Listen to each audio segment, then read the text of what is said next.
Et nous allons également lire 1 Timothée 4, du verset 1 Timothée 4, du verset 13 au verset 16. Nous allons faire lecture de cela. Voilà. Philippiens 2, verset 12.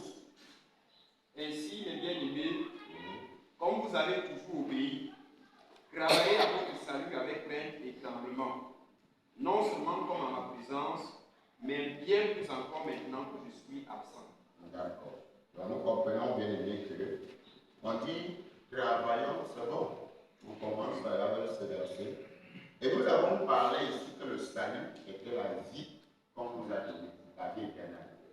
En fait, nous avons expliqué depuis mercredi que le salut en lui, qu'on est en train de parler, c'est la vie éternelle que nous avons reçue. Et nous avons dit, comme Jésus était le sacrifice et le sacrificateur, nous sommes l'héritage et l'héritier. Ça veut dire quoi? L'homme riche a dit, par exemple, bien aimé, à Jésus, que faut-il faire pour hériter la vie éternelle? Alors, le salut qu'on parle ici, c'est l'héritage qu'on nous a donné. Mais cet héritage que nous avons reçu, l'héritage de la vie éternelle, fait de nous les héritiers de cette vie-là. Et quand on dit qu'on a confié un héritage à un héritier, on lui demande de fructifier cet héritage. On lui demande de travailler à cet héritage. Donc, qu'est-ce que le Seigneur est en train de nous demander ici? De travailler à l'héritage de la vie qu'on nous a donnée, de manière à ce que cette vie-là produit des fruits, cette vie-là porte des fruits pour que beaucoup de monde puisse en bénéficier. Quel est donc cet héritier qu'on lui laisse un héritage et il dilapide son héritage de telle en sorte qu'il n'y a plus rien? Alors, ce qu'on nous dit ici, bien aimé, c'est un héritage et nous sommes les héritiers de ça. Et là maintenant, il faut que tu te mettes à travailler à cet héritage, à fructifier ton entreprise que ton père t'a confiée. C'est pourquoi comme vous avez toujours obéi, donc travaillez donc à cette vie-là, à ce que vous demeurez à cette vie et que cette vie porte du fruit pour Dieu. C'est ce qu'il a dit dans Romains 7. Nous avons été par le corps de Christ mis à mort en ce qui concerne la loi, pour que nous n'appartenions plus à la loi, mais nous appartenons à un autre, à celui qui est mort et resté pour nous, de telle en sorte que nous portons des fruits pour Dieu. Donc la vie qu'on nous a donnée là, le salut qu'on a en train de demander de travailler, c'est la vie que nous avons. Et en cette vie, nous sommes donc des héritiers, comme nous l'avons expliqué depuis l'autre jour. Et nous avons dit donc que pour travailler donc dans une entreprise, il faut être constant à ton poste de travail. Tu ne peux pas travailler dans une entreprise étant loin de l'entreprise. Tu ne peux pas travailler dans un champ étant loin de ton champ. Donc nous avons donc dit que pour travailler donc à notre salut, à notre thème, à la vie que nous avons, la parole de Dieu, bien aimé, est le cadre où nous devons demeurer. Donc c'est en demeurant dans ton lieu de travail, notre thème, dans la parole de Christ, qui est ton lieu d'habitation, ton lieu de nutrition, ton lieu de soins, ton lieu d'habillement, c'est dans cette parole que ton travail est fait. Donc si tu quittes dans la parole de Christ, qu'est-ce que tu seras en train de faire? Tu seras en train de quitter de ton lieu de travail. Et nous avons constaté que bien aimé, beaucoup se disent qu'il doit travailler à la vie de Jésus-Christ, en autre temps, il doit manifester cette vie, mais il sort hors du lieu de la manifestation. Comment peux-tu sortir donc du cadre de la parole de Christ et dire que tu es en train de travailler? Parce que c'est là où se trouve ton travail. Donc si tu veux travailler, Jésus l'a dit dans ce travail, il a dit dans Jean 8, à ceux qui avaient cru en lui, si vous demeurez dans mes paroles, vous êtes vraiment mes disciples. Donc là, il faut engager maintenant quelqu'un de loyal, quelqu'un d'obéissant, quelqu'un de fidèle à son travail. C'est là où maintenant l'entreprise aura donc du succès. C'est là où l'entreprise aura de la réussite. Donc tu ne peux pas travailler, bien aimé, à un héritage, développer un héritage, n'étant pas au poste pour la développer. Et combien de personnes qui nous disent aujourd'hui qu'ils veulent vivre la vie de Christ, ils veulent manifester l'onction, ils veulent manifester la puissance, ils veulent que son champ produise, mais il n'est jamais dans le lieu du champ. Il n'est jamais dans le lieu du champ. Comment tu veux que le champ produise et tu ne travailles pas? Quand Dieu donne la vie à Adam, la première chose qu'il va demander à Adam, c'est qu'il va donner un héritage à Adam. Il va donner l'héritage à Adam.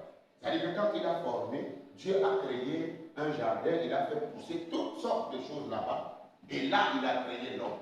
Et qu'est-ce qu'il a donné à Adam? Il a donné donc cet héritage à Adam. Qu'est-ce qu'il lui a dit de faire? Il faut travailler, cultiver, garder et te nourrir. Donc ça veut dire que si Adam, bien aimé, avait la responsabilité dans Genèse 2 de travailler ce jardin, de cultiver ce jardin, afin davantage de se nourrir des fruits et de préserver cette vie en lui. Alors toi également, tu as la même responsabilité. Alors, et le problème d'Adam était de demeurer dans le jardin sur l'obéissance des instructions de celui qui lui avait confié l'héritage. Donc Dieu lui a dit donc, tu pourras cultiver, tu vas garder tout ça, mais maintenant tu ne feras pas ceci. Ici dans le salut, l'apôtre Paul engage donc une félicitation au peuple de Philippe. Il dit, comme vous avez toujours obéi, c'est-à-dire qu'ils n'ont jamais abandonné le cadre de la parole.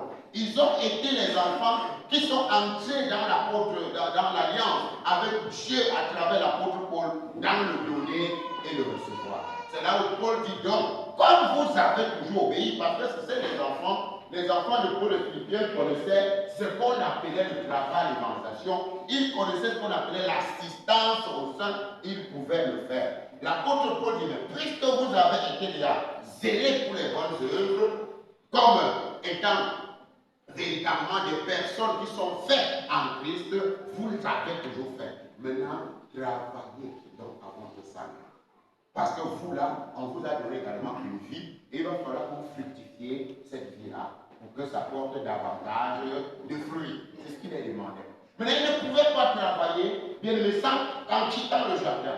Tu ne peux pas faire fructifier un champ, tu ne peux pas développer ton champ en quittant ce champ. Il faut que tu sois permanent dans ton champ. Tous les jours, tu es au champ.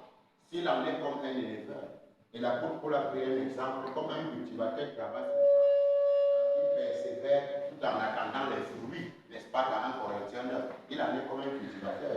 Il travaille en espérant en cueillir les fruits, il travaille tous les jours. Maintenant, toi-même, enfant de Dieu, on dit de travailler à cette vie qu'on t'a donnée. Et maintenant, Jésus te donne donc le secret. Il te dit donc, si tu demeures, il n'y a personne qui peut produire les résultats dans une entreprise en fuyant le travail. Non, tu ne vas pas produire des résultats. Et il dit donc, si vous demeurez en moi et que mes paroles demeurent en vous, c'est-à-dire que tu ne peux pas travailler à ton salut, tu ne peux pas porter les fruits, tu ne peux pas manifester les fruits de Dieu sans demeurer dans la parole de Christ. Ça, c'est le cas de rectangle clair où il faut demeurer là. Et c'est là où il y aura du succès. Et vous voyez, depuis le jardin d'Éden, Dieu donne l'héritage à l'homme que lui, il a créé. S'il a donné son esprit à Adam, il lui a donné son jardin. Si Jésus-Christ nous a donné sa vie, il nous a donné aussi sa parole.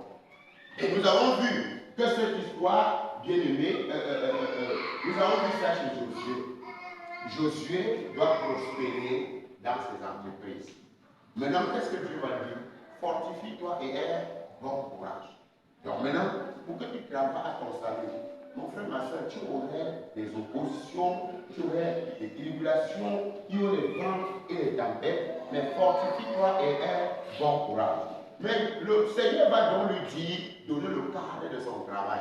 S'il veut le succès et la réussite, il va lui montrer le cadre où il doit demeurer là. Alors, c'est l'Éternel qui ne change pas, qui lui parle maintenant. Il engage Josué à son salut, à développer l'héritage à son époque, que ce livre de la loi ne fait pas quoi? Ne s'éloigne point. De quoi? De ta bouche.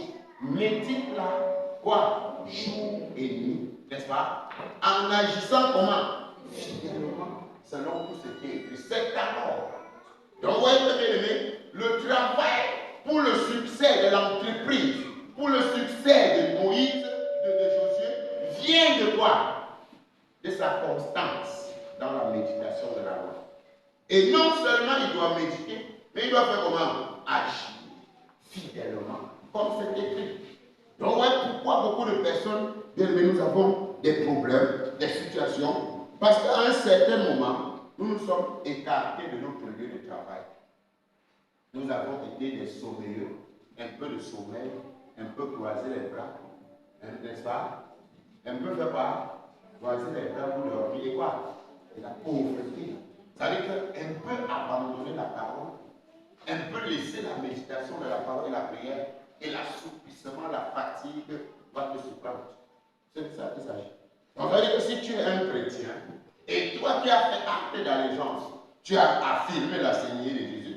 C'est-à-dire qu'en affirmant la Seigneurie de Jésus, tu déclares ta personnalité morte. Désormais, maintenant, c'est Jésus qui est là. Maintenant, Jésus va aussi parler comme l'Éternel avait parlé à Jésus, en agissant fidèlement. C'est alors que tu réussiras. C'est alors que tu auras du succès. Donc le succès vient du fait que Josué doit demeurer dans la méditation jour et nuit de la loi que Moïse, mon serviteur, a prescrit. C'est là que le succès sera. Maintenant, nous aujourd'hui, Jésus lui aussi, qui est notre Seigneur et Sauveur, qui est notre Maître, c'est lui aussi qui nous donne le secret maintenant. Parce que lui, il a dit, bon, comme il y a encore beaucoup de choses que j'ai à vous dire et à vous, à juger à vous. Mais pour le moment, n'est-ce pas, je ne peux pas encore, parce que l'œuvre, la nature humaine n'est pas encore suspendue. La nature humaine n'est pas. Mais quand je serai parti, je vous enverrai un consolateur. Et lui là, il va vous conduire dans toute la vie. Donc il y a une vérité de l'héritage que le consolateur devait venir nous révéler. Et quand le consolateur est venu, qu'est-ce qu'il nous a révélé? Il nous a révélé que le Père nous a rendu capable d'avoir quoi? Pas avoir un héritage. Donc la personne qui demandait que faut-il faire pour hériter la vie éternelle. Parce que cet héritage que nous avons, c'est la vie de Dieu. Mais cette vie de Dieu ne sera restée stagnante. Cette vie de Dieu devient un héritage dont nous sommes des héritiers pour développer. Maintenant, Josué, on a parlé à Josué, il a respecté. Maintenant, Jésus aussi t'a parlé à toi. Qu'est-ce que tu fais donc? Qu'est-ce que tu fais? Parce que ton lieu de travail, ton lieu, ta demeure, ton champ, c'est la parole de Christ. Et maintenant, si vous avez donc cru, comme Josué avait cru à Moïse, il s'était attaché à Moïse. Et quand Moïse parle, l'Éternel va dire, Josué, serviteur de Moïse. Maintenant, Jésus dit, maintenant, comme vous avez aussi cru en moi, le Père m'a aussi donné une vie. Parce qu'on avait donné la loi à Moïse. Et Moïse, Josué a cru à Moïse. Et quand Moïse partait, l'Éternel a dit, établis ton serviteur Moïse. Maintenant, l'Éternel dit, Josué, serviteur de Moïse, fortifie-toi et aie bon courage. En agissant selon la loi que Moïse, mon serviteur, t'a prescrit. Maintenant, aussi, le même Éternel vient. Il dit par le Saint-Esprit. Il nous dit maintenant, en agissant selon la parole que Jésus-Christ, mon Fils, t'a aussi laissé. Le Saint-Esprit vient te parler. Maintenant, Jésus vient à son tour. Ceux qui ont donc cru en moi, est-ce que tu as réellement cru? Jésus dit donc, si tu as cru, ton lieu de travail, ta demeure, c'est ma parole. Maintenant, toi, tu dis à Jésus que tu as cru en lui et que c'est la parole. Mais pourquoi est-ce que tu n'utilises pas cette parole? Pourquoi est-ce que cette parole-là quitte sur nos lèvres? Parce qu'on y médite. Il dit que ce médite-là, c'est-à-dire que ne médite pas autre chose. C'est-à-dire que s'il faut le succès, s'il faut que Josué ait le succès, il dit qu'en agissant, médite-le jour et nuit en agissant. C'est-à-dire que tu ne dis pas autre chose. Ce n'est que la parole-là qui sort de ta bouche. C'est pourquoi quand le Seigneur Jésus, quand nous avions cru en lui, nous a donné aussi l'héritage, il nous conduit que dans sa parole. Parce que sa parole aussi, c'est sa part de loi qui a été donnée à Moïse, dont Josué devait utiliser cette loi pour la prospérité et le succès dans son salut, dans la vie que le Père lui avait donnée, dans cette nature que le Père lui a donnée. Maintenant, nous aussi, nous avons donc une responsabilité d'avoir le succès et la réussite. Pourquoi toi et moi, nous n'avons pas le succès? Pourquoi? Pourquoi tu n'as pas le succès? Pourquoi tu ne réussis pas dans la vie que Jésus t'a donnée? Toi-même, tu vas te poser la question. Parce qu'il y a une vie que Jésus t'a aussi donnée. Et il y a une parole que Jésus a mis par écrit. Et Jésus a dit, si toi aussi, tu dois maintenant faire comment? Demeurer Si vous demeurez comment? En moi, et que quoi? Demandez ce que vous voudrez et la chose vous serait accordée. Donc ça veut dire qu'il y a aussi une condition que Jésus aussi, donc chaque niveau, bien aimé, pour la réussite d'une entreprise, ça vient du travail et le travail a des lois, des principes, c'est établi. Chaque entreprise est régie par des lois. Donc tu ne peux pas aller dans une entreprise qui travaille selon tes lois. Chaque entreprise est régie selon les lois. Et quand tu appliques les lois de l'entreprise, quand tu appliques la loi de commerce, nous avons vu ça, bien aimé, quand nous enseignons sur le leadership, nous enseignons sur le management, nous enseignons sur des choses là pour montrer la créativité, la création des entreprises, des petits et des moyens, comment épargner, comment racheter. Nous avons vu ça. Parce que si tu rates le principe que nous t'enseignons là, frère, tu ne vas pas réussir dans ton business. Mais si tu appliques, il y aura la réussite. Maintenant, il en est de la même chose que la parole de Jésus-Christ qui nous a donné. Et il nous demande de travailler à cette vie afin d'avoir ta réussite et le succès. Mais il nous engage sur quoi? Sur sa parole. Et sans moi, vous ne pouvez rien. En d'autres termes, sans mes principes, sans ma vie que je vous ai donnée, comment vous serez héritier? C'est ma vie qui fait de vous des héritiers. Et si ma vie fait de vous des héritiers, ma vie sera un héritage. À vous donc de travailler. Maintenant, si vous demeurez en moi, donc il faut, ma soeur, que tu demeures et que tu médites. Parce que le problème, c'est de méditer, c'est de dire ce que dit la parole. C'est de chaque fois affirmer, déclarer ce que dit la parole. Pas ce que tes pensées voudraient que tu dises. Parce que quand tu veux agir fidèlement, maintenant Dieu dit médite. Toi, tu finis tout de suite de dire que je suis béni de Dieu. Après, tu dis, regarde la grosse tête de celui-là. C'est vrai que tu n'as pas médité. Alors, méditer, c'est demeurer de manière constante à affirmer la même chose. C'est-à-dire que maintenant, tu vois, il y a un trucage dans nos vies. C'est-à-dire que tu vois, beaucoup de nous n'avions pas reçu l'héritage de la vie de Christ. Parce que la nature humaine a encore un grand pourcentage dans nos manières d'agir. Et nous voulons opérer sur un champ de l'esprit. Comment? Et voilà pourquoi on va. Maintenant, quand on dit à quelqu'un, quand on voit une personne qui ne craint pas Dieu, qu'est-ce qui se passe? Pourquoi il ne craint pas Dieu? C'est-à-dire que pourquoi il réagit encore avec la nature animale humaine, alors que la parole de Dieu, c'est la nature douce, c'est la nature de l'amour. Pourquoi? Ça veut tout simplement dire qu'il est déchu, il n'est pas encore héritier. Parce que s'il avait hérité de la vie, il avait été héritier de la vie de Christ, et co-héritier de la vie de Dieu, héritier de Dieu et co-héritier avec Christ, alors c'est la parole de Christ qui sera sa méditation. C'est ça qu'il s'agit. Donc quand vous voyez quelqu'un, par exemple, agir encore selon la nature humaine, n'en voulez pas la personne. N'en voulez pas quoi? La personne. Toute personne ne peut agir que conformément à la nature qui se trouve en nous. Est-ce que je vous ai dit, si toi tu t'en rends compte que tu n'agis pas conformément à la parole de Dieu, Jacques te dit, sens ta misère. Tu dois pleurer. Parce que normalement, pourquoi tu pleures? Parce qu'il faut que le Saint-Esprit t'amène à agir selon l'héritage. Comment je veux toujours agir selon la mort? Alors que l'héritage de Christ est censé être ce qui domine dans la maison que Jésus a racheté à un grand prix. Jésus ne nous a pas racheté. Il a racheté la maison que nous habitons là. Vous comprenez?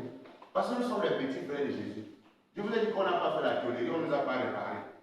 Donc maintenant, le Père, nous sommes en Jésus-Christ des héritiers de la vie du Père. Donc nous pouvons manifester l'héritage là sur la terre.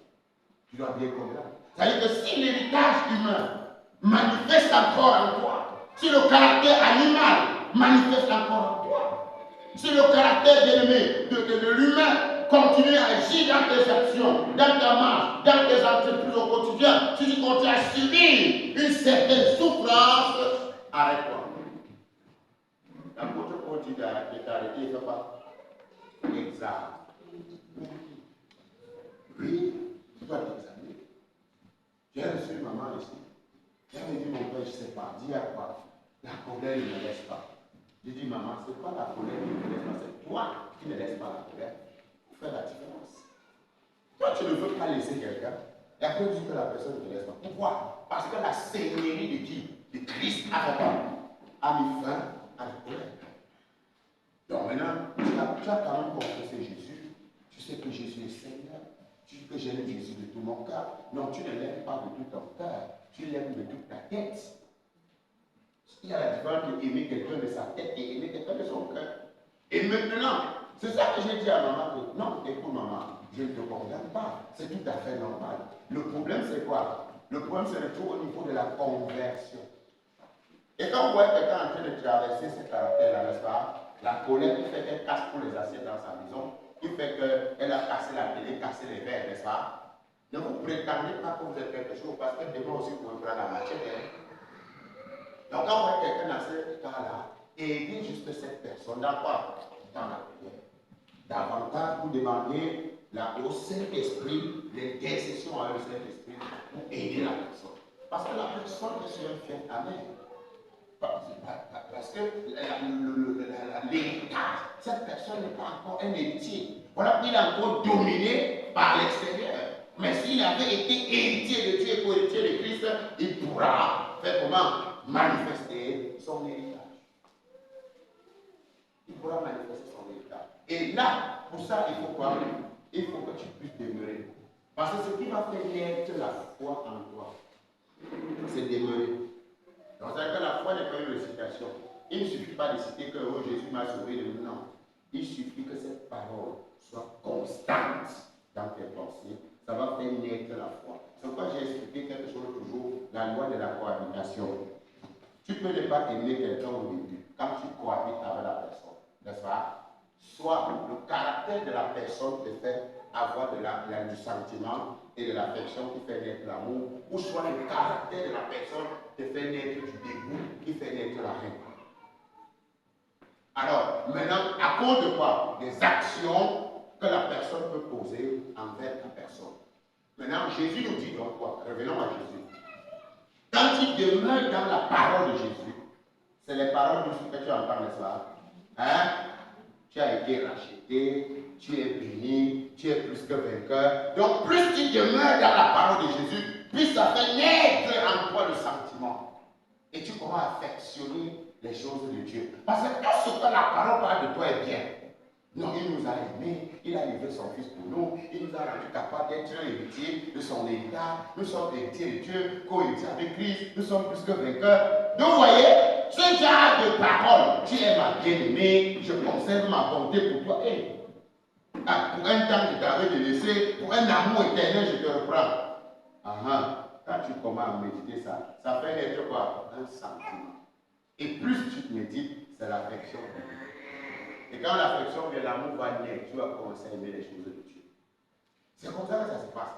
Donc si tu ne demeures pas, ne rêve pas, frère, tu ne peux pas avoir la réussite dans ton héritage de la vie du salut sans demeurer dans la parole. Impossible que personne ne vous trompe. Il y a deux choses. Tu demeures dans la parole et tu demeures dans les enseignements. Parce que les enseignements de la parole ouvrent ton esprit, fortifient ton esprit. Demeurer dans la parole enrichit ton intelligence. Parce que plus on enseigne, on donne la force à ton esprit, plus tu médites, plus tu enrichis ton intelligence.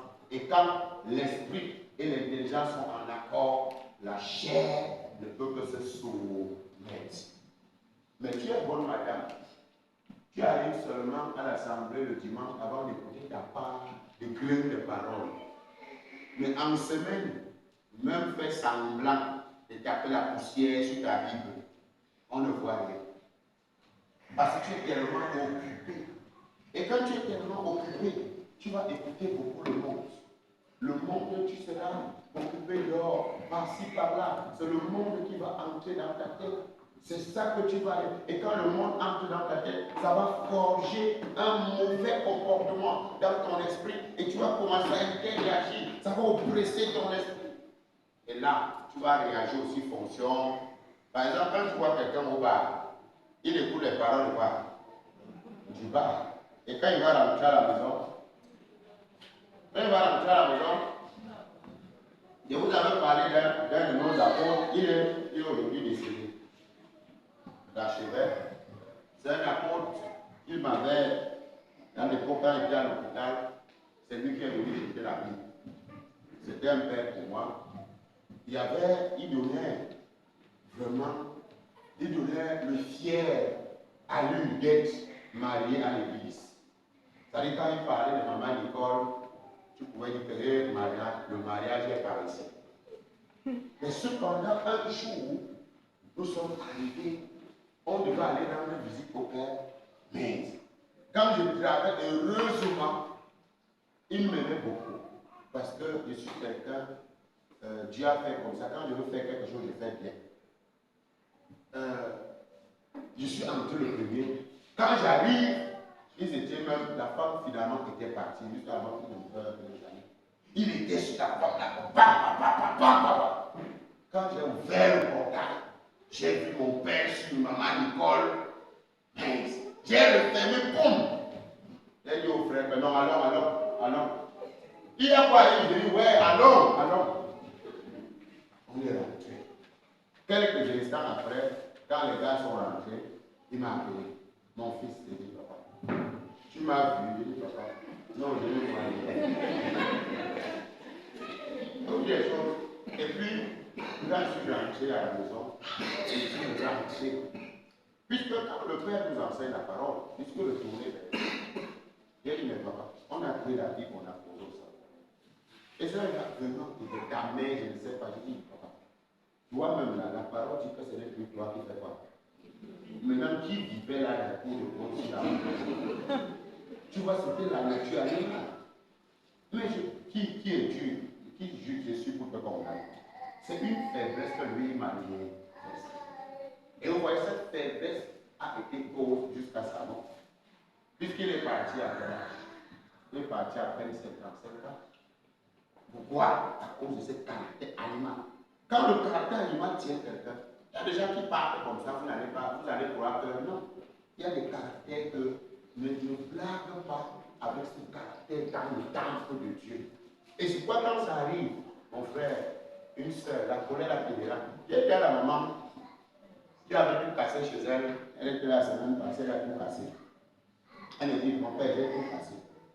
Je dis, bon, comme tu as tout cassé, là, on fait comment? Tu vois, la petite colère a fait la tout cassé. Il ne travaille pas son salut, il travaille à quoi? Sa colère. Oui, il travaille à la colère. Maintenant, il dit, maman, regarde, tu as tout cassé. L'homme s'est levé le matin, il est venu sortir. Et elle vient, mais quand elle me dit que papa, il y a même pris un plat pour manger à la maison. Il dit, qui a cassé? Ouais, mais il dit, c'est Dieu. Dieu n'a pas un problème. Parce que souvent, quand vous posez les actes qui doivent vous détruire, ne croyez pas que ça détruit Dieu. C'est vous que ça va détruire. Parce que l'ennemi ne vient que pour égorger, dérober quoi? Détruire. Et quand il est malin, quand il a fini de faire ses actes, il fait quoi? Ça va. Qui va laisser regretter? Ça, c'est un travail bien aimé que nous devons faire. Vous voyez, chaque semaine, tu vois des gens, des pasteurs. Je recevais le pasteur, l'apôtre Mewani, demandait un apôtre. Un quoi? Un apôtre. Avec sa femme. Quand il vient qu'il accuse sa femme chez moi, sa femme prend aussi le téléphone, sa femme dit, je connais aussi le missionnaire. Il est au bureau en train d'accuser sa femme, c'est comme si sa femme avait envoyé son évangéliste. Si le papa arrive chez le missionnaire en train de m'accuser, appelle-moi. Et effectivement, dès que l'apôtre est en train de verser les pieds de sa femme, la femme a aussi appelé. Papa, missionnaire, c'est lui. Et qu'elle dit, papa. Vous voyez, ça nous arrive. C'est quoi je vous dis? Travaillons à notre salut. Et vous, peuple, priez beaucoup pour les pasteurs. Les pasteurs, l'ennemi, s'il y a quelqu'un que l'ennemi veut renverser, c'est qui?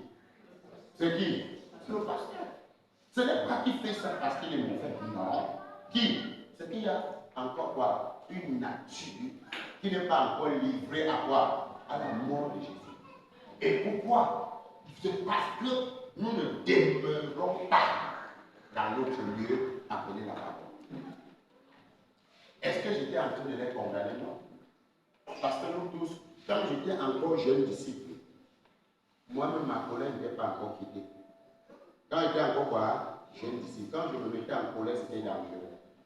Mais je rends grâce à Dieu parce que quand j'entrais dans le diaconat, le Seigneur avait fait un truc de très merveilleux. il m'avait libéré de cette colère. Parce que je vous avais montré derrière mes mains là, que quand je me mettais à colère, pour ne pas tuer quelqu'un, je forçais les bananiers pour défouler ma colère. Oui, oui, parce que si je ne partais pas forcer les bananiers, frère, je pouvais forcer quelqu'un. C'est pourquoi au début avec la sœur, quand elle pouvait faire la bouche, dans les premières années qu'elle n'était pas encore convertie, je courais rapidement quelque part pour dire ce n'est plus moi qui vis, c'est Christ qui vit à moi. Parce que si je traînais à la maison, je faisais la bourse sur elle. Et j'aurais péché devant le sacerdoce. Puisqu'il faut protéger par le sacerdoce. Je ne veux pas perdre mon sacerdoce à cause de quelques coups de poing sur quelqu'un. Et comme ça bouge, vous savez, quand la femme n'est pas convertie, non? Vous savez ce que ça veut dire? Donc ça veut dire que ça faisait comme, et comme le diable savait que non, c'est un vétéran de l'évangile. Et il voulait dire que c'était, tu vois, quand tu veux comme ça, la main te crée un problème, un mouvement pour rien. C'est, tu vois la qualité qu'elle crée un mouvement qu'après et quand donc, Satan était déjà arrière de moi, Satan, il faut être un vétéran. Parce que ce sont les vétérans qui portent la mission. Vous voyez quand on ne sait pas, là, si vous ne demeurez pas dans la parole de Dieu, vous êtes fini.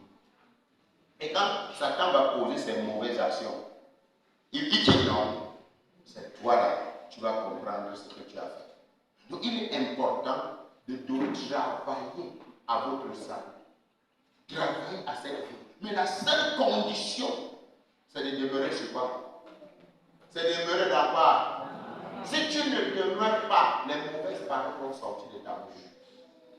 Parce que quand tu as la bouche de Dieu, la bouche de Dieu est faite pour sanctifier, n'est-ce pas?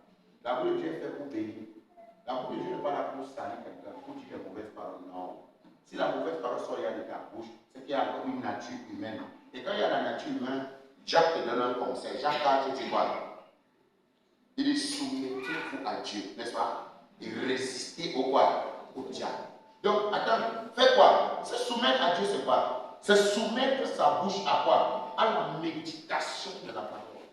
N'est-ce pas? Afin de ne pas permettre à ta bouche de dire des paroles mauvaises. Donc, quand je me soumets à Dieu, je me soumets à la méditation.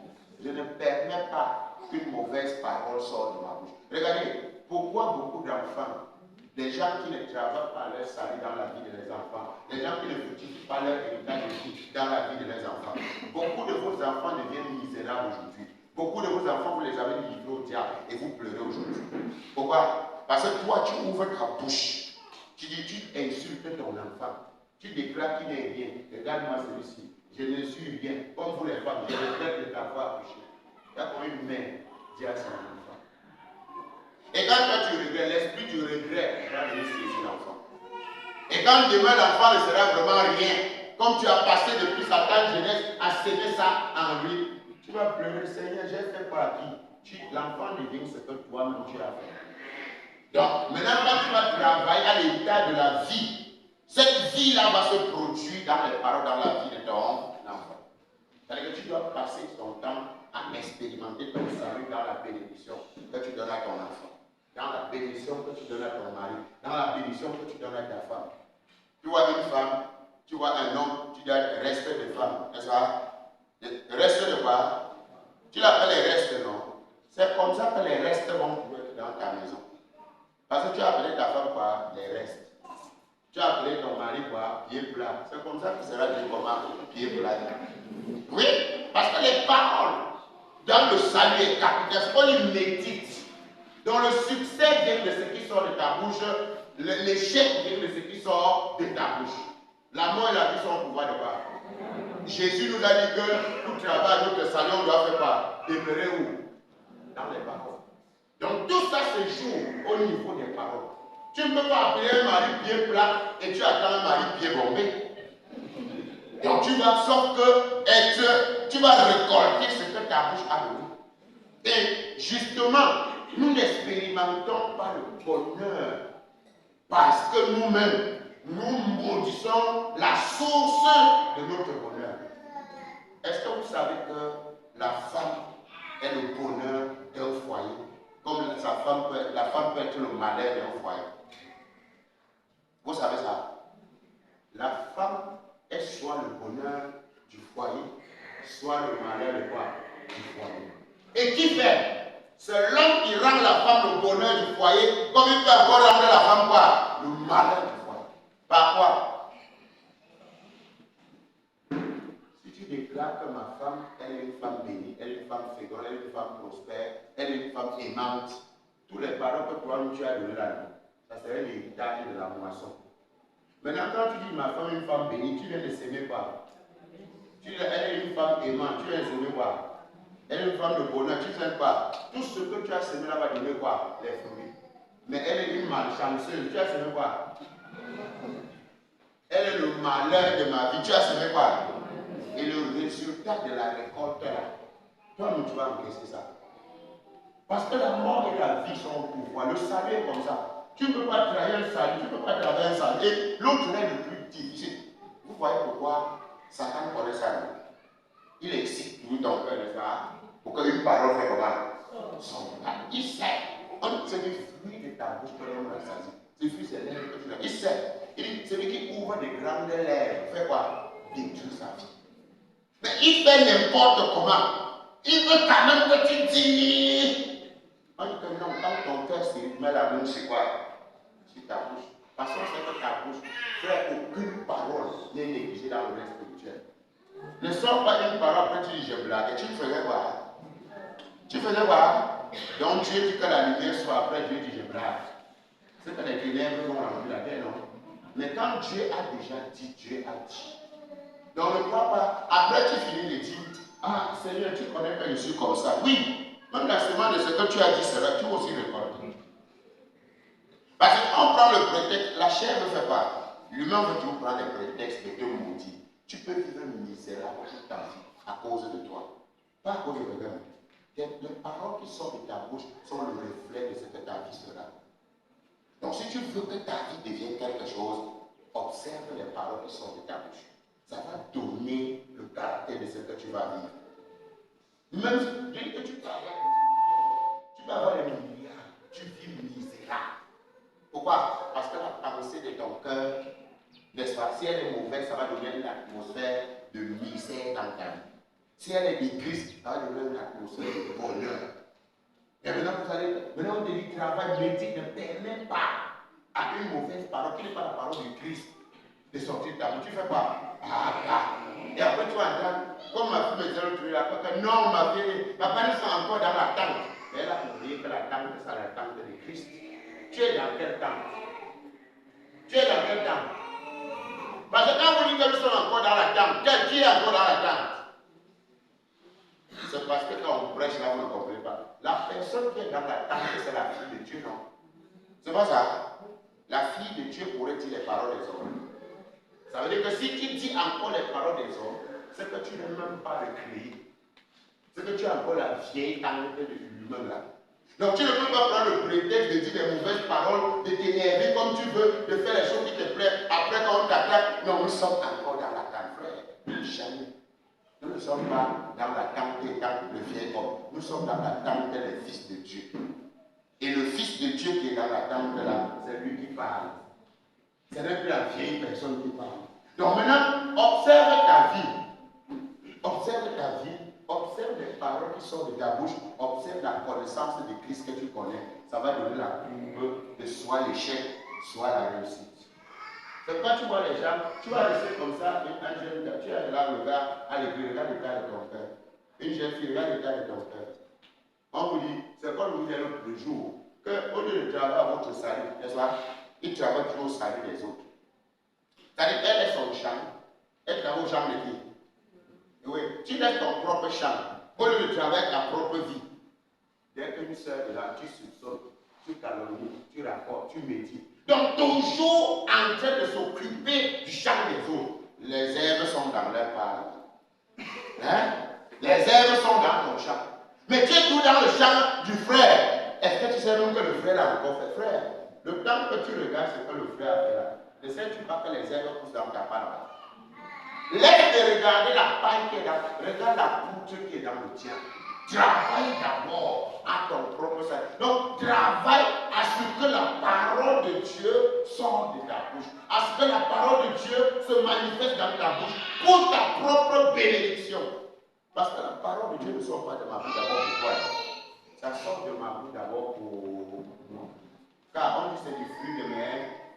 ma bouche que je rassasie mon corps. C'est du fruit de mes lèvres que je me rassasie. Car la mort et la vie sont au pouvoir de l'âme. Donc la première parole que tu sors de ta bouche vient de ton champ. Et là, donc, il faut être prudent. Qu'est-ce que l'apôtre Paul va dire à Timothée? Lisons dans ce verset rapidement. Dans Timothée, nous avons pris cela. Tout à l'heure, je vais lire ça.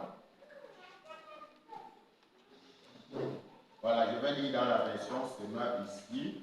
Regardons cela au verset 13. En attendant ma venue, consacre-toi à la lecture publique. À la lecture publique. Ça veut dire quoi? Quand il dit consacre-toi à la lecture publique, en d'autres termes, consacre-toi à dire les paroles de Dieu publiquement. C'est-à-dire que ce ne sont pas les paroles des hommes que tu vas dire. Quand tu te consacres à la lecture, c'est-à-dire que tu te consacres à dire les paroles de Dieu publiquement, à la lecture publique des Écritures, à la prédication et à l'enseignement. Donc voilà les choses auxquelles tu vas te consacrer. Tu dois te consacrer à la lecture publique des Écritures, à la prédication, en d'autres termes, à dire la parole et à enseigner la parole aux gens. Voilà les critères qu'on donne aux chrétiens. Maintenant, toi, tu te consacres à quoi? Au Congo, ça, n'est-ce pas? À dire des choses sur les gens. Mais tu ne te consacres pas à la lecture. Et toi, tu veux être béni, tu veux réussir. Alors qu'on te dit, tu dois te consacrer et prédire. Donc, dire ce que la parole dit. Prêcher, la prédication, c'est de dire, c'est de sortir de sa bouche ce que la parole dit. Et l'enseignement, c'est d'expliquer aux gens ce que la parole a en train de dire. Mais qu'est-ce que tu fais chaque jour? Tu ne demeures pas dans l'écriture qui est ton lieu de travail, qui est ton lieu d'habitation, qui est ton lieu de sommeil. Tout, tu dois te retrouver là. Mais tu n'es pas là. Tu es ailleurs. Et quand tu es ailleurs, c'est pour dire des paroles qui ne se retrouvent pas dans la parole de Dieu. Alors qu'on te dit de dire ce que la parole de Dieu a dit. Qui ne sortent de ta bouche comment? Aucune parole comment? Mauvaise. Mais s'il y a eu quelques bonnes paroles qui servent à l'édification, donc qui sert à bâtir les gens, l'édifice qui sert à construire quelque chose de bonheur dans le cœur des enfants de Dieu, qui sert à dire, à régir le cœur des gars.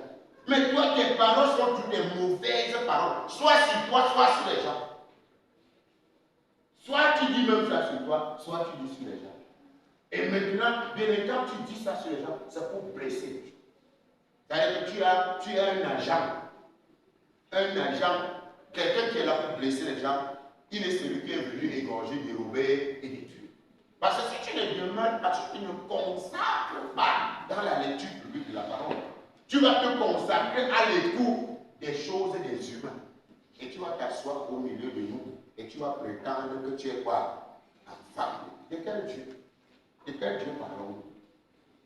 De quel Dieu parlons-nous? Et il dit bien aimé, consacré à la lecture publique de la parole, ne néglige pas le ministère qui t'a été confié par grâce. Ne néglige pas. Il y a un ministère.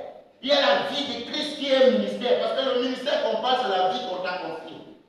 C'est l'entreprise qu'on t'a confiée. Donc tu ne dois pas négliger, bien aimé, cette entreprise. Ne néglige pas cette vie. Ne la laisse pas à la merci de l'humain. Ne fais pas que toi on te confie la vie éternelle, mais tu rejettes cette vie. Tu ne vis que comme un simple humain. Qu'est-ce qui ne va pas avec toi? Arrête-toi un peu.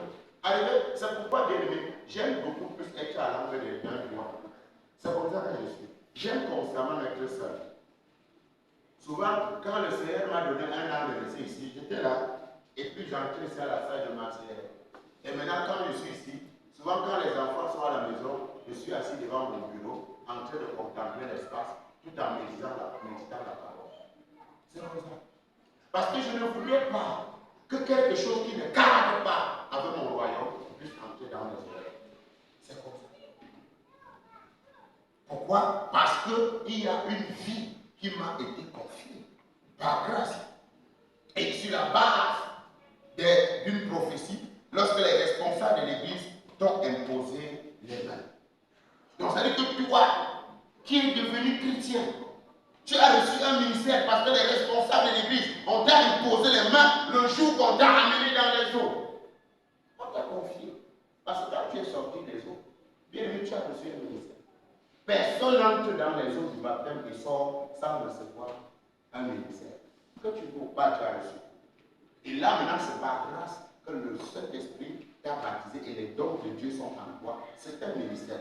Maintenant, on te dit, frère, et par prophétie, ça veut dire quand le Saint-Esprit est venu sur toi, tu as commencé à parler en langue et prophétiser.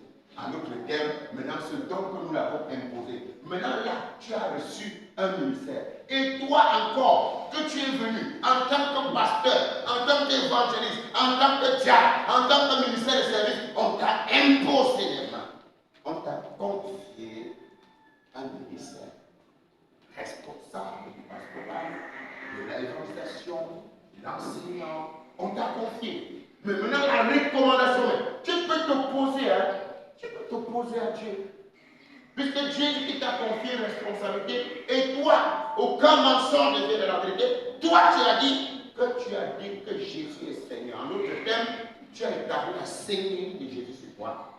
Ça veut dire que désormais, comme il est Seigneur, ses instructions, ses commandements, ses principes doivent faire loi dans ta marche. On discute avec toi. Tu ne donneras aucune raison. On ne veut pas savoir que tu dis que tu as mal parlé du frère parce que ce qu'il a dit t'a aussi énervé. On ne veut pas. Jésus fait loi. Sauf si ce que tu as dit était un mensonge. Oui. Sauf si ce que tu as dit était quoi? Un mensonge. Parce qu'il y a trop de mensonges dans nos cœurs. Souvent on dit que Jésus est Seigneur. Mais quand on examine bien, les gens qui ont dit Jésus est Seigneur, là. Oui. Regardez maintenant, on s'étonne. Partout sur les réseaux sociaux, maintenant, c'est les pasteurs qui font quoi? C'est les pasteurs qui font quoi? Et les prêtres qui coupent les cous des femmes. On a montré l'autre jour, l'autre pasteur en bois, il a coupé la tête de sa femme. On a montré l'autre prêtre, il a poignardé la femme. On a montré l'autre apôtre, Ananda, il a exécuté et sa femme et la mort. Finalement, le nom de Dieu est ainsi comment? Blasphème. C'était les bonbons pasteurs. Ce n'était pas les pasteurs de Jésus-Christ, c'était les pasteurs qui sont glissés, n'est-ce pas, dans la bergerie. C'est faisant eux comme pasteurs. Parce que je ne peux pas comprendre que tu as reçu la grâce pastorale apostolique sur toi et tu te retrouves à aller faire quoi? Par jalousie. Celui de Nanga, on dit que c'était quoi? Par jalousie. Parce qu'il paraît qu'il a vu sa femme avec son voisin qui rentrait du champ. Oui, il a un champ de cacao, il a vu comment le voisin déchargeait la haute de sa femme dans la cour. Mais attends, décharger la haute de la femme, ça veut dire quoi? Et voilà comment le diable est entré. Il y a des choses que vous devez comprendre. Moi, je regarde à Christ. Je ne regarde. Il y a une année, quand j'étais avec la soeur, elle vendait chez Delta, où elle travaillait, tout ça. Un jour, la défunte maman me dit, si tu fais, maman, tu sais pas que tu peux la laisser comme ça, et l'autre comme la prendre. Je dis, maman, si on veut la prendre, qu'on la prenne. C'est qu'elle est prenable. Donc, elle-même, elle doit se confier au Seigneur. Et je lui fais confiance. Et donc, elle dit, maman, laisse. Elle voulait s'aimer quoi dans mon cœur? Plutôt, elle ne me cachait pas. Quand elle travaillait, elle arrive sur le monsieur. Quand elle bougeait, c'est pas on vous dit il faut vous faire confiance. Quand un homme te tue, tu ne fais pas confiance à la femme ou la femme que tu es en train d'accuser l'homme, tu mets le diable à la maison. Quand elle rentrait, un jour le monsieur l'enseigne au bureau. Le monsieur lui dit que si tu ne fais pas la bise ici, tu ne sors pas. Elle dit que. Et instantanément, quand le monsieur, les anges sont là, le gars n'a même pas compris ce qu'il a fauté. Et elle arrive à la maison, il dit qu'est-ce qui s'est passé aujourd'hui? Parce que le scanner avait déjà localisé. Donc même s'il y avait un mensonge, j'allais lui dire voilà ce qui s'est passé. Et quand un jour le gars l'invite, il prépare un bon poisson braisé.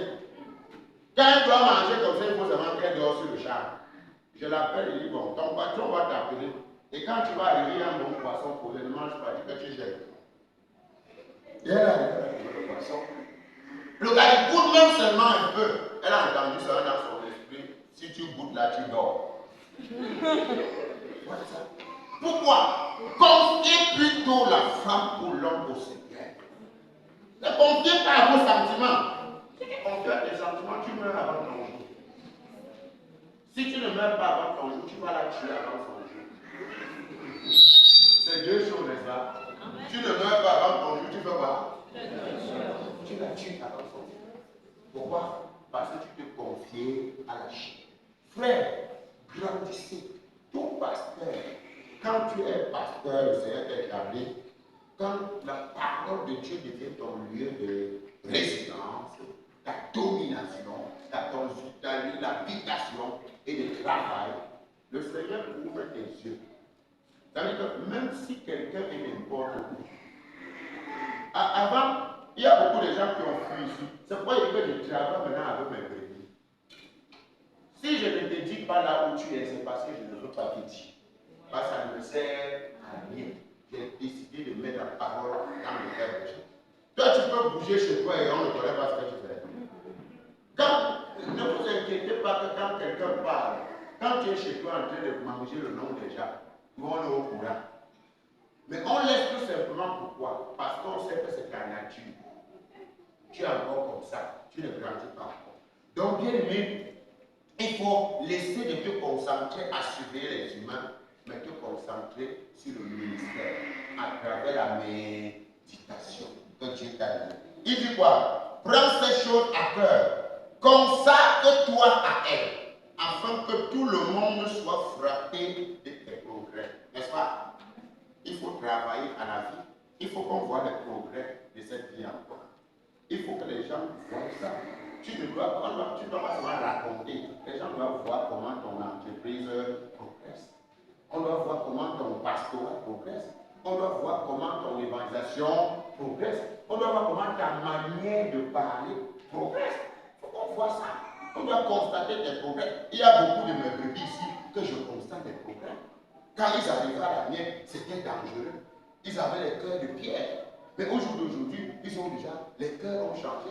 Leur manière de parler, leur manière de comprendre. Et là, ça voudrait dire qu'on est en train de donner des bons soins à ces brebis-là. Mais il y a des gens qui sont encore là. Bien, ils sont arrivés avec un cœur de pierre. Maintenant, le caillou s'est ajouté sur la pierre. C'est dangereux. Le caillou est venu s'ajouter sur la pierre. Quand que celui-là, alors, non. Là, là. Et consacre-toi à la méditation. Ne permets pas à la parole de s'éloigner de ta bouche. Parce qu'on veut voir les progrès. Tout le monde doit voir ça. Tout le monde doit voir. Il faut que les gens voient ça. Amen. Hein? Il faut qu'on voit. Bien me voyez aujourd'hui, je rends grâce à Dieu. Je bénis le Seigneur. Parce que apprenez à rester dans le silence. Apprenez à travailler avec Dieu. Aujourd'hui, il y a des pasteurs, des apôtres. L'autre jour, il y a un enseignant, beaucoup vous ne le connaissez pas. On a été à Yaoundé, il m'appelle, il dit docteur et il dit. Alors c'était un sujet, mais cet enseignant était quelqu'un d'impu de lui-même. Oh, il était en héros, il devait chanter. Alors c'est un sujet, il m'appelle. Il voit, cet enseignant qui appelle là. Et comme je le connais, de très orgueilleux, très suffisant, avec un français très soutenu. Oui, parce qu'il connaît les conjugaisons que toi, quand il parle, nous, lui, et quand il m'appelle, il dit oui. Sur quelle situation, vraiment, je suis un peu confus. Hein? Moi, il d'abord, et puis, j'ai entendu qu'il faut que je t'appelle. Hein? C'est des aînés, dans la foi. C'est des gens ils parlent aujourd'hui dans les 65 ans. Et puis, quand je veux d'abord, après j'entends que non, tu es la solution pour la réponse aux questions de l'humanité. Je me ressaisis là. Et puis il dit, vas-y enseignant, il y a pas. Vas-y frère, il explique. Et puis je lui ai donné la solution. Et le lendemain, il m'a appelé, il a béni le Seigneur. Et il demandait s'il pouvait m'envoyer. Je dis non. Parce que les services de cette question ne payent pas. Donc vous voyez des papas et tout, la sagesse en Christ. Si tu demeures à travailler dans l'entreprise, en demeurant dans la parole, tes progrès seront évidents.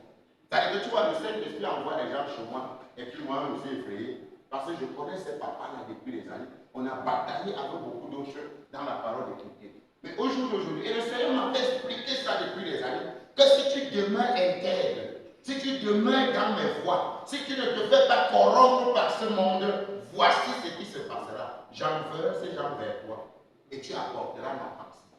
Maintenant, il était lors de ma responsabilité de faire quoi? De demeurer. Et c'est ce que le Seigneur est en train de te demander ce matin. Il faut qu'on voit tes progrès. Tu ne peux pas nous dire que tu es à l'église. Mais 5 ans, calomnie c'est quoi? Médisant c'est quoi? Rapportage c'est quoi? C'est toi qui colle les têtes, c'est toi qui détruis vos églises là, votre assemblée là.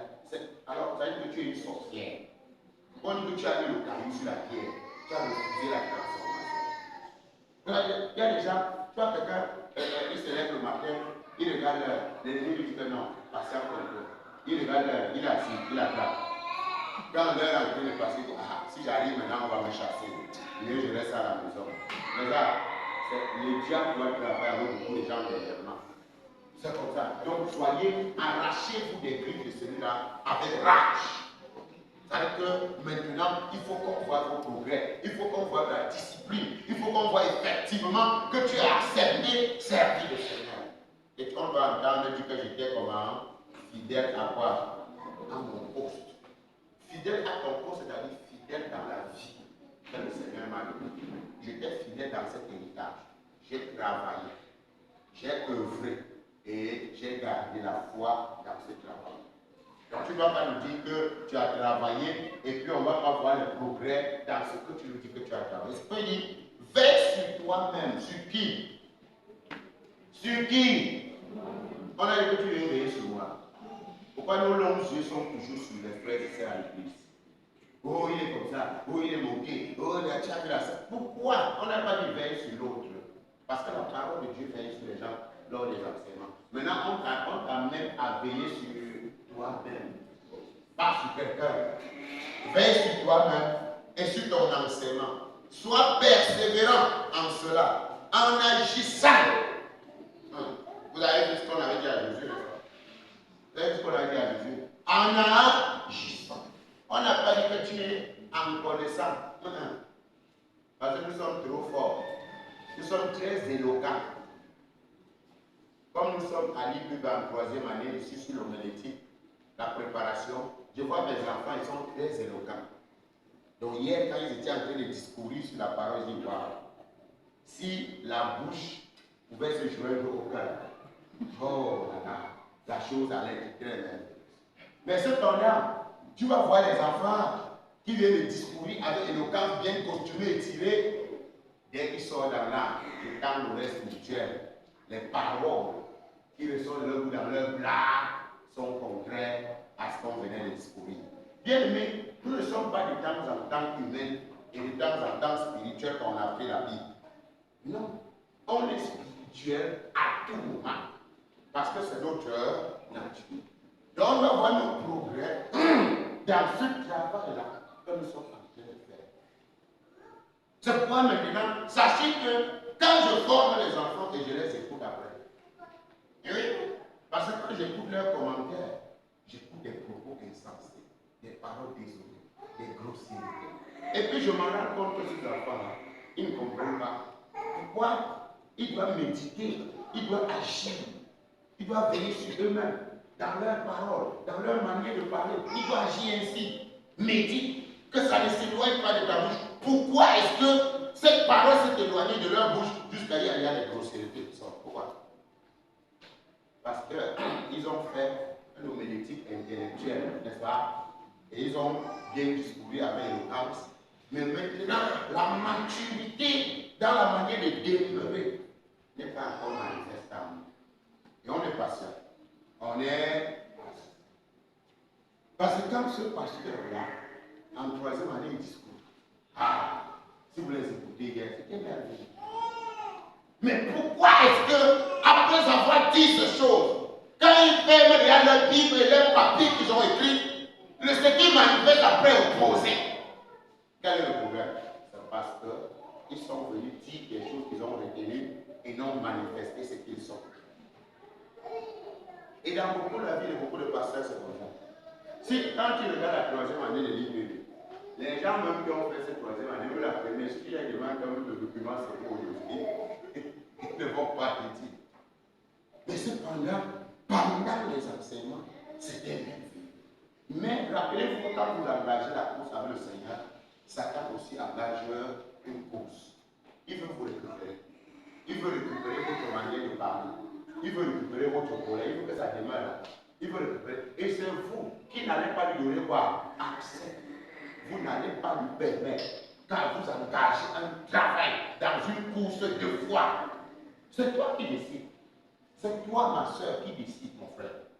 Tu décides d'agir mal ou tu décides d'agir bien. Tu as un pouvoir de choix. Et tu dois demander de l'aide à qui? Au Saint-Esprit. Le Saint-Esprit est là pour nous aider. Demandons-lui de l'aide. Parce que tu dois agir fidèlement selon ce qu'il écrit. Tu ne dois pas agir selon tes humeurs, de l'homme livré à lui. Tu dois accepter. Je disais aux enfants l'autre jour, dans la communauté, la parole qui est officielle, je les ai donné un message. Bien, une des filles de Dati, elle a évangélisé, elle a donné à son groupe. Mais elle a donné un témoignage, elle a pris 2 messages, elle a envoyé dans son groupe. Waouh! Les gens ont écouté ça. Et puis, ils n'ont jamais écouté une telle parole. Qu'est-ce que je leur disais là? Puisque dans son église, on est en train de prendre un programme de ceci, de cela. Et puis je les explique que la Bible dit ici que quoi?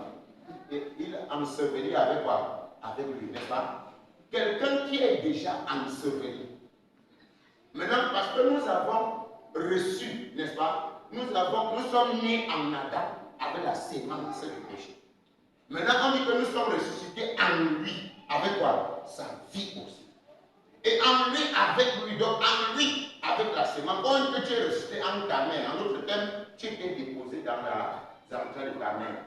En elle, tu es sorti avec sa nature. Mais tu sors avec la vie et avec la nature, la forme que ta mère a. Donc, nous sommes sortis en lui et avec lui dans sa nature. Et je les ai posé la question. Maintenant, toi qui as été mis à la tombe, et toi tu as les tu brises les limitations, la sorcellerie, et puis ces enfants ne connaissent pas. Ça veut dire que c'est nous qui sommes faux. Je dis d'accord. On comprend ensemble. On a compris comme ça. Et là, quand tu comprends que tu demeures et que tu médites, quand quelqu'un voudrait que tu sors une fois, tu n'es pas là. Tu es là. Ressuscité avec lui, en lui. Ça veut dire que lui, c'est le Christ, la vie de Dieu. C'est la plénitude de la divinité. Donc si je ressuscite avec lui, c'est que j'ai la même vie, plénitude de la divinité. Ça veut dire avec lui, c'est que j'ai sa même nature. Donc la parole qui sort de ma bouche, c'est la parole de Christ. En fait, tu commences à méditer. Tu ne bouges pas là. Ça veut dire que moi, il n'y a plus de colère, il y a la joie en moi, il y a l'amour en moi. J'aime les gens, l'amour aime, j'aime, l'amour aime, j'aime. Au lieu de dire ça, regarde comment elle est moche. Frère, si j'avais été une femme, excusez-moi l'expression, je vous dis ça. Heureusement que le Seigneur a voulu que je sois un vase comme ça. Si j'avais été une femme, moi là, tu m'insultes, que je suis moche, et moi je le partage, je le dis, le moche partagé avec toi, moi, jamais. Je suis d'abord un vancard depuis que je suis né. Je n'aime pas d'abord insulter quelqu'un ni mépriser quelqu'un. Donc toi là, tu ne reconnais pas ma valeur là. Et je reconnais ta part. L'homme est bizarre.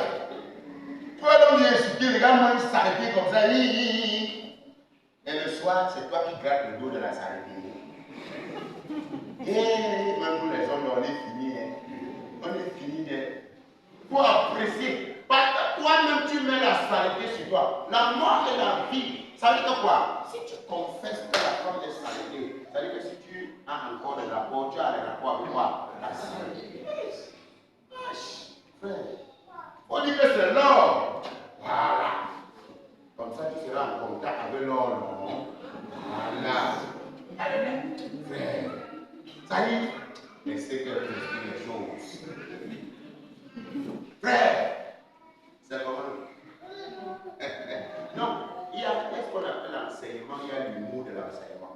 Parce que quand vous êtes toujours concentré, il faut l'humour pour déconcentrer, n'est-ce pas? Déstresser un peu. Voilà. Parce que quand on a les poitrines bombées, il faut débomber la poitrine. Voilà. Donc, bien aimé, il est très important. Ce que nous disons, c'est avec joie et avec vérité. J'expérimente ça depuis des années. Et faites attention quand tu travailles ton salut avec la parole qui va sortir de ta bouche. Parce que je suis dans le spirituel depuis des années. Et j'ai été recréé. Parce qu'on ne m'a pas annoncé l'évangile. On est venu vous. On vous a formé dans l'évangile. Mais moi, quand je me lève de la mort, Jésus se forme. Donc, je ne me suis pas levé pour aller dans une école de théologie ou de décratie ou de quoi. Il s'est révélé à moi directement. Et je me suis levé pour aller annoncer. Donc, je peux bien vous expliquer que le spirituel, que la parole qui sort de ta bouche sur ta femme met les séments de ce que tu as sorti. Et ça va enfanter ce que toi-même tu as sorti. Oui.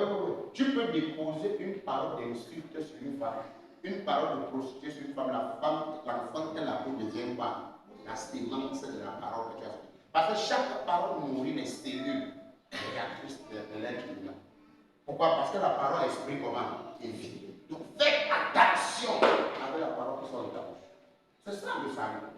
Parce que c'est en confessant de la bouche qu'on parvient au salut.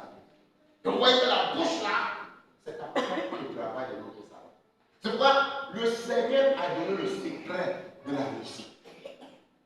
Tant spirituel comme matériel. C'est clair. Tu dois agir fidèle. Et le Seigneur dit, que dit-elle? Regardez, que dit-elle? Que dit-elle pour le travail? Oui, la parole de Dieu est le rectangle, carré le lieu où tu résides, tu travailles. Que dit-elle? La parole est où? Où? C'est la parole de quoi? Voilà. Et toi, tu donnes la parole de quoi? Tu marques. Et tu attends quoi? La foi vient de ce qu'on entend de la parole de Christ. Maintenant, si tu ne donnes pas la parole de Christ, quel donc progrès tu pourras faire dans ton salut? Il n'y aura pas. Il n'y aura pas. Donc, maintenant, ce qu'on voyait dire, persévérant en cela, en agissant ainsi, tu assureras ton salut et celui de tes auditeurs. Donc, si tu n'agis pas comme dit la parole de l'Écriture, que tu te consacres à ça. Quand tu te consacres, je dis bien, l'enseignement communique la vie à ton esprit. Quand on enseigne à ton intelligence, ne reçoit rien. Ce qui reçoit, c'est l'esprit. Ça fortifie ton esprit. C'est ta méditation qui fait quoi? Qui agit au niveau de ton intelligence. Donc quand on donne l'enseignement, c'est l'esprit qui reçoit l'enseignement. C'est la personnalité spirituelle qui reçoit. Quand tu es dans la parole, tu es dans la parole avec ton intelligence, donc la parole enrichit quoi? Ton intelligence. Dis la parole, n'est-ce pas? C'est la révélation de quoi? C'est la révélation de quoi? Qui est? Et ça donne quoi? L'intelligence. Ça ne donne pas l'esprit, ça donne l'intelligence. Mais les enseignements. C'est pourquoi quand tu ne demeures pas dans les enseignements, même si tu lis la parole 100 ans, tu le comprendras. Tu vas comprendre ça comment? Parce qu'il faudrait que ton esprit soit d'abord enrichi pour te donner à l'intelligence de comprendre ce que tu as dit. Maintenant, tu ne viens jamais aux enseignements. Tu es assis chez toi et après tu trouves les choses à dire. Non, non, frère. Tu vas assurer ton salut en agissant fidèle. Donc aujourd'hui, toi, tu as dit Jésus est Seigneur. Et maintenant, Jésus t'a donné l'évangile. Tu es devenu l'héritier de cette vie-là.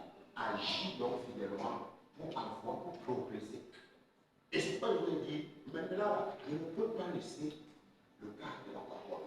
Je ne peux pas laisser le champ de Dieu qui est la parole de Christ désormais pour mon peuple et mes peuples. Oui, je dois connaître mon troupeau. Et je dois donner les soins. Et ça ne joue pas.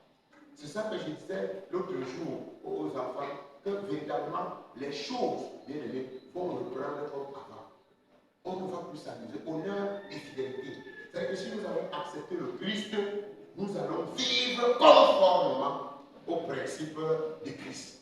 Avant, maman Julie me riait un jour, quand j'étais avec les épreuves, avant quand j'entendais qu'un homme, un pasteur ou un homme a touché une de mes filles, j'arrivais là-bas, ceinture noire, 7 ans. C'est-à-dire que comme tu as tapé la femme en montrant que tu es fort là, je viens, toi et moi, on se saigne, on se tape pour voir comment ça fait. Oui, oui, oui. C'était pas question de spirituel, c'était question corps à corps. C'est-à-dire que je viens maintenant, on se mesure, puisque j'ai 7 ans, j'ai essayé la boxe. Si j'enlève ma chute, tu vas voir les muscles.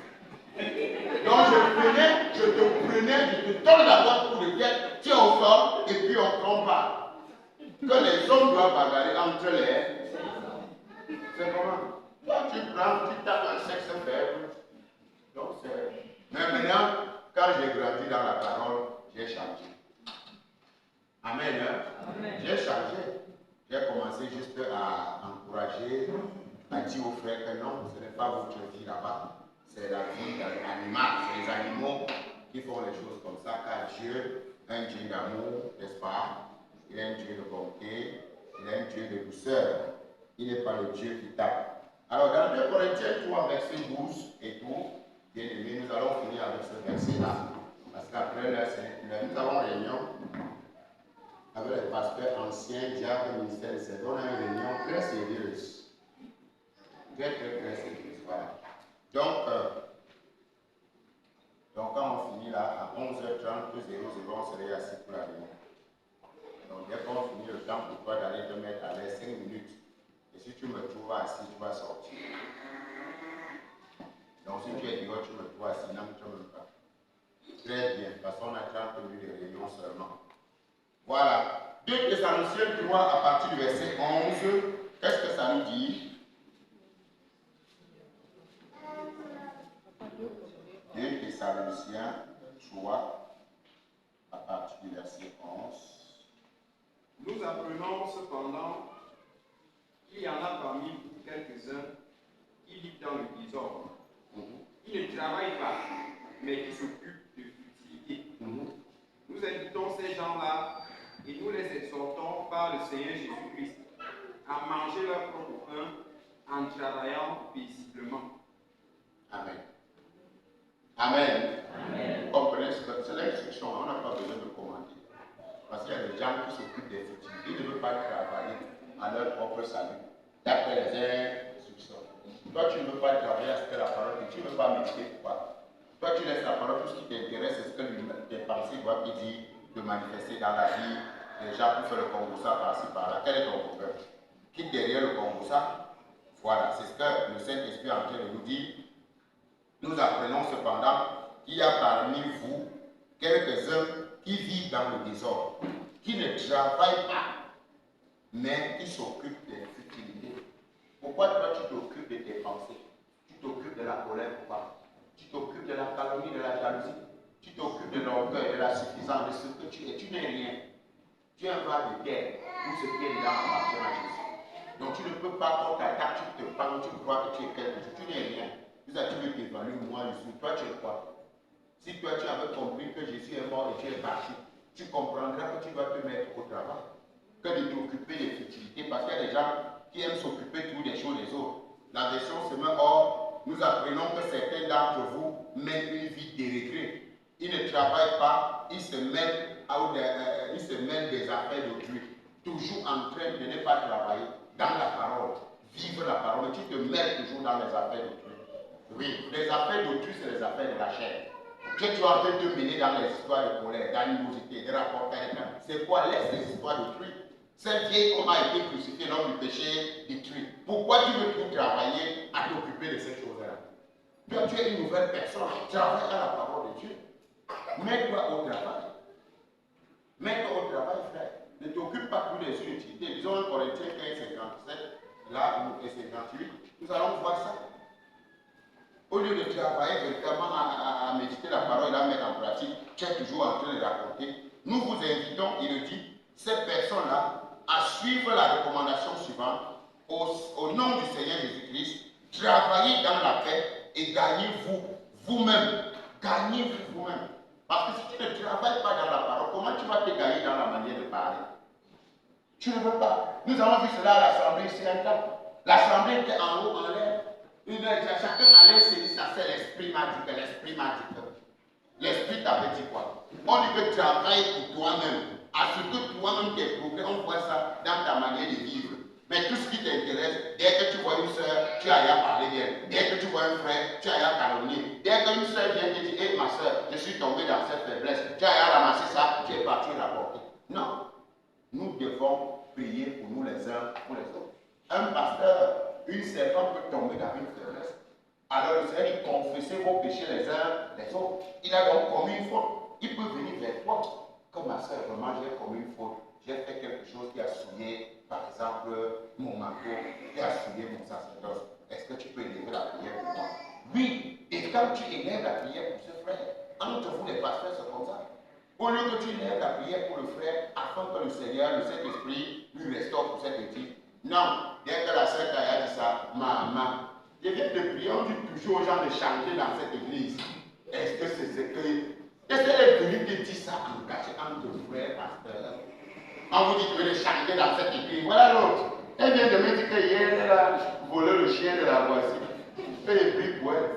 Est-ce que c'est comme ça? L'amour, où est l'amour donc pour couvrir les fautes d'abord? L'amour couvre les fautes dans quel sens? C'est-à-dire que ce n'est pas que la faute est couverte, que la personne n'a pas exposé. C'est que la personne vient avec sa faute, il expose normalement la faute. Mais toi, tu pries pour lui, afin, parce que quand il a commis cette faute, il est malade dans son âme. Oui, parce que le Seigneur veut que tu pries pour qu'il soit guéri. Il n'est pas guéri seulement dans son corps, il est guéri à partir de son âme. Maintenant, tu lèves la prière. Seigneur, tu as dit, nous devons prier les uns pour les autres. Je lève à toi ta servante, que ton esprit puisse la guérir et la restaurer au nom de Jésus-Christ. Maintenant, toi, tu ne racontes à personne, tu couvres ça. Ce n'est pas que dès que tu finis, vraiment, est-ce qu'on monte ici, que cette sœur est montée ici. D'ailleurs, tu as vu le pasteur là, quand il parlait ici, on croyait que. Il y a un qui vient de me dire que. Qu'est-ce que c'est ça qu'on a dit? Quand tu vas dire ça, rappelle-toi, le pasteur, la sœur sera pardonnée, mais devant Dieu, c'est toi qui vas porter la maladie là. Peut-être vous ne le savez pas. Donc, si quelqu'un vient confesser, nous devons le faire. Pourquoi souvent les gens souffrent? Pourquoi beaucoup de gens sont malades parmi nous? Parce qu'ils ont commis les fautes et ils ont caché. Pourquoi est-ce qu'ils ont caché?